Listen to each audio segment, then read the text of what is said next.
Assalamualaikum warahmatullahi wabarakatuh. Waalaikumsalam warahmatullahi wabarakatuh.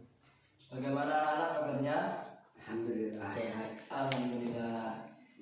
Baik, sebelum kita memulai pembelajaran pada pagi hari ini, dimohon kepada ketua kelas untuk memimpin doa agar kegiatan pada pagi hari ini berjalan dengan lancar. Dipersilakan kepada ketua kelas. Berdoa mulai. A'udzubillahi minasyaitonirrajim. Bismillahirrahmanirrahim. Alhamdulillahi rabbil alamin arrahmanir rahim maliki yaumiddin. Iyyaka na'budu wa iyyaka nasta'in. Ihdinas siratal mustaqim. Shiratal ladzina an'amta 'alaihim ghairil maghdubi 'alaihim waladdallin. Amin. Alhamdulillah, diucapkan terima kasih. Selanjutnya saya absen dulu. Jamal, Hadir. Aam, Medi, Hadir. Romi, Hadir. Alka, Akbar, Hadir. Koko. Alhamdulillah dari semua. Pada pagi hari ini masih bersama dengan saya akan belajar tentang bab fikih peradilan dalam Islam. Nah, kemarin kita telah mempelajari tentang peradilan dalam Islam. Selanjutnya, dalam peradilan-peradilan tersebut pasti ada dan dibutuhkan saksi. Nah, apa itu saksi? Saksi adalah orang yang diperlukan pengadilan untuk memberikan keterangan yang berkaitan dengan suatu perkara demi tegaknya hukum dan tercapainya keadilan dalam peradilan. Tidak diperlukan bagi saksi memberikan keterangan palsu. Ia harus jujur dalam memberikan kesaksiannya. Karena itu, seorang saksi harus terpelihara dari pengaruh atau tekanan, baik yang ada dalam luar ataupun dari dalam persidangan. Dalam dasarnya, saksi dihadirkan agar proses penetapan hukum dapat berjalan maksimal.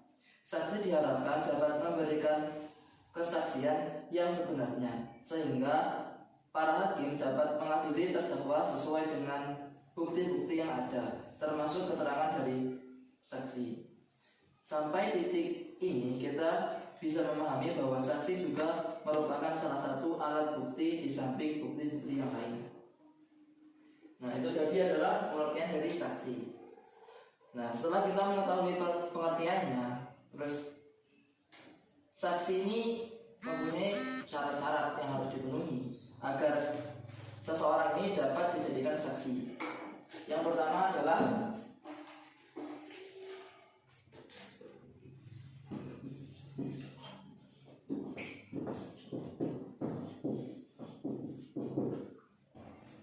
syarat saksi yang pertama adalah Islam. Jadi ketika ada peradilan terus saksinya bukan Islam, menurut peradilan Islam ini tidak diperbolehkan. Yang kedua, saksi ini sudah dewasa.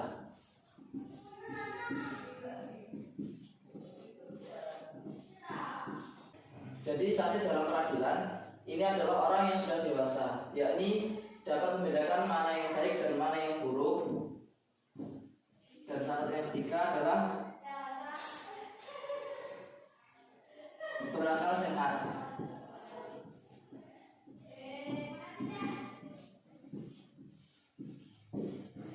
Seorang saksi diharuskan mempunyai akal yang sehat sehingga dia dapat membedakan mana perkara yang benar dan mana yang buruk.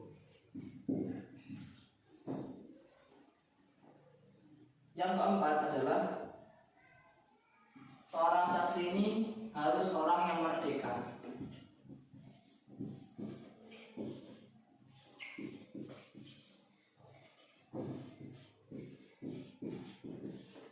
Mengapa saksi harus orang yang merdeka? Karena orang yang merdeka mempunyai sifat bebas. Jadi semuanya itu tidak ada yang mengatur. Berbeda dengan seorang hamba sahaya. Ketika seorang hamba ini dijadikan saksi, maka pendapatnya dapat bisa dengan mudah dipengaruhi oleh sahidnya. Selanjutnya, syarat yang kelima adalah saksi ini harus orang yang adil. Nah, jadi ketika seorang saksi ini tidak adil, maka tidak boleh dijadikan saksi dalam persidangan.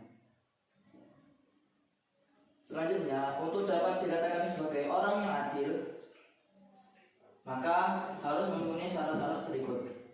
Yang pertama, menjauhkan diri dari dosa kecil.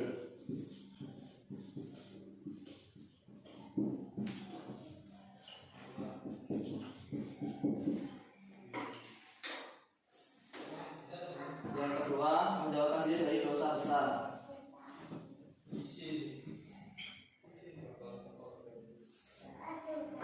Yang ketiga, menjauhkan diri dari perbuatan bid'ah.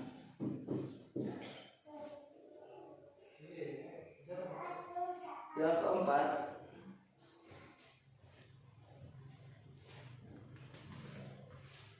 dapat mengendalikan diri dan selalu jujur ketika marah. Dapat mengendalikan diri.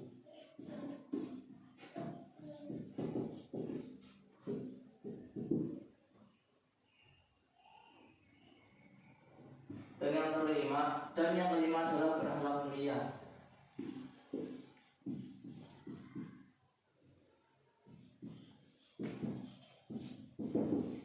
Nah, jadi seorang saksi ini bisa dikatakan adil adalah yang pertama ketika dia menjauhkan diri dari dosa kecil, seperti berbohong, terus menggunjing orang lain dan lain sebagainya. Yang kedua, seorang saksi ini harus jauh dari dosa besar seperti syirik, membunuh dan lain-lain. Yang ketiga, syarat seorang saksi yang adil adalah terhindar dari perkara bid'ah. Jadi bid'ah adalah perbuatan ibadah yang tidak dilakukan oleh Nabi dan tidak ada takrirannya. Terus yang keempat, syarat adil adalah dapat mengendalikan diri. Nah, jadi ketika seorang saksi ini memberikan pendapatnya, terus dibantah dan dia akhirnya karena bantahan orang lain tersebut menjadi marah, marahnya ini tidak merubah kejujurannya. Nah, sehingga dia dapat mengendalikan diri. Yang syarat yang kelima adalah seorang saksi ini harus berakhlak mulia. Jadi akhlak mulia contohnya selalu berkata jujur. Jadi syarat seorang saksi yang adil ini harus memiliki 5 kriteria di bawah ini. Dari penjelasan tersebut, apakah ada yang ditanyakan? Saksi itu sama apa sama hakim? Saksi dengan hakim berbeda. Saksi adalah orang yang dimintai keterangan karena orang tersebut mengetahui suatu peristiwa atau kejadian yang ada. Sedangkan hakim adalah orang yang memberikan keputusan dalam suatu peradilan setelah melihat semua bukti-bukti dan keterangan dari saksi. Gitu. Kalau saksinya non muslim. Nah, di sini kan tadi kan peradilan dalam Islam. Jadi kalau peradilan dalam Islam, maka seorang syarat saksi ini harus Islam. Nah, tetapi di Indonesia adalah memiliki banyak agama. Jadi ketika ada peradilan, misalnya peradilan umum, nah maka syarat saksi ini tidak Islam diperbolehkan karena peradilan kita bukan peradilan Islam. karena di Indonesia memiliki banyak sekali agama yang diakui. Seperti itu.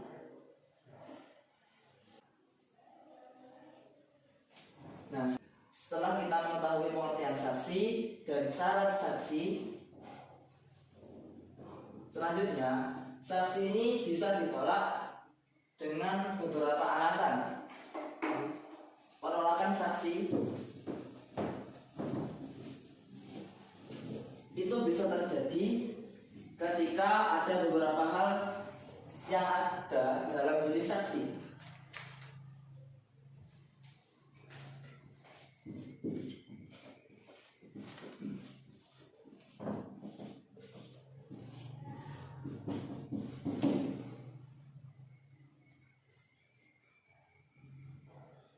Jadi penolakan saksi ini kesaksiannya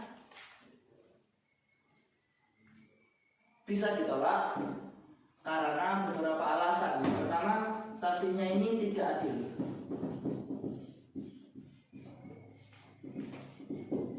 Nah, ketika seorang hakim mengetahui bahwa saksi yang ada dalam persidangan ini tidak adil, maka kesaksian dari orang tersebut bisa ditolak atau tidak terpakai.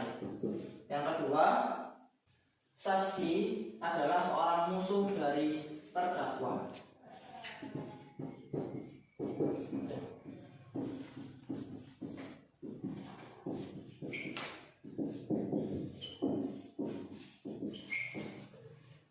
Yang kedua, penolakan saksi terjadi ketika saksi tersebut adalah musuh dari terdakwa.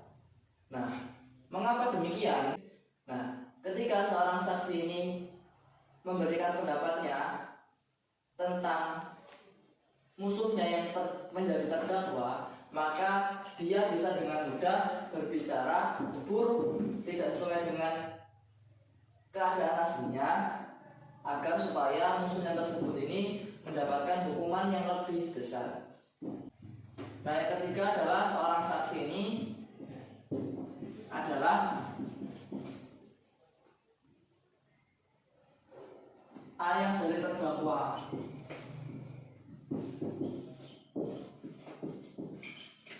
Sama halnya dengan yang kedua tadi, yang ketiga ini saksi adalah ayah terdakwa. Maka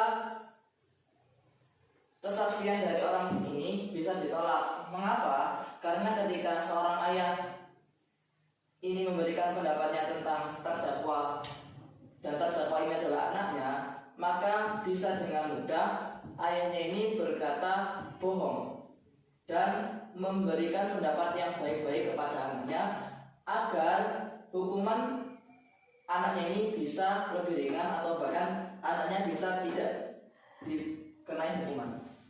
Terus yang keempat adalah seorang saksi adalah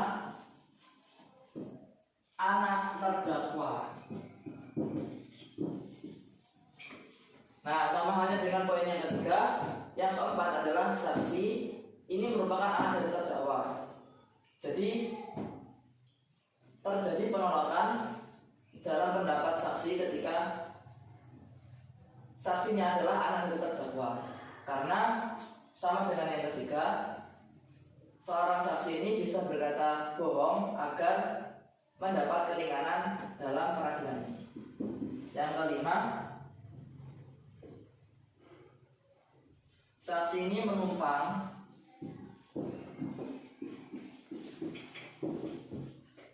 di rumah terdakwa.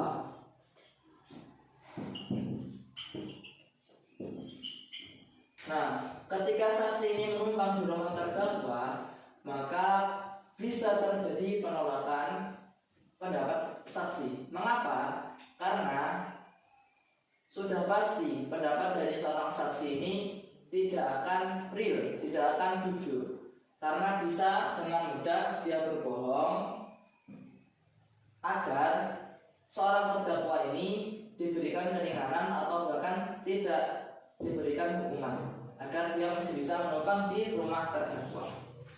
Jadi itu ada yang ingin ditanyakan dari penjelasan tersebut? Jika tidak ada, kita cukupkan sekian. Kemarin ada tugas, tolong dikumpulkan sekarang. Terima kasih. Selanjutnya saya berikan tugas buat minggu depan. Kerjakan pilihan ganda pada halaman 60 1 sampai 10 saja. Baik, semoga pembelajaran pada pagi hari ini mendapatkan ridho dan mendapatkan kemudahan. Amin.